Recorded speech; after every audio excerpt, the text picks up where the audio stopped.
আজকে তোমাদের নিয়ে যাচ্ছি এক অন্যরকম অনুভূতির জায়গায়, কুয়াকাটা সমুদ্র সৈকত। এইমাত্র ঘুরে ভিডিওটি তৈরি করলাম, আর সত্যি বলতে জায়গাটা এখনো চোখে লেগে আছে। চারিদিকে শুধু বিশাল নীল জলরাশি, ঢেউয়ের শব্দ আর শান্ত একটা পরিবেশ।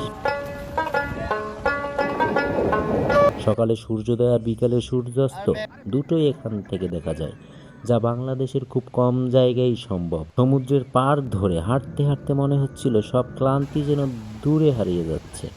বাতাসটা এত ঠান্ডা আর সতেজ ছিল, যা বারবার শুধু দাঁড়িয়ে থাকতে ইচ্ছে করছিল। এখানকার ভাজা মাছ আর স্থানীয় খাবারের স্বাদও ছিল দারুণ। সৈকতের পাশে ছোট ছোট দোকান, মানুষের হাসি মুখ আর সহজ জীবন, পুরো পরিবেশটাই আলাদা একটা অনুভূতি দেয়। আর এই সূর্যাস্তটা সত্যি ক্যামেরায় পুরো সৌন্দর্য তুলে ধরা সম্ভব না, নিজের চোখে না দেখলে বোঝানো কঠিন। যদি কখনো শান্তিতে একটু সময় কাটাতে চান, প্রকৃতির কাছে পেতে চান, তাহলে কুয়াকাটা অবশ্যই ঘুরতে আসবেন।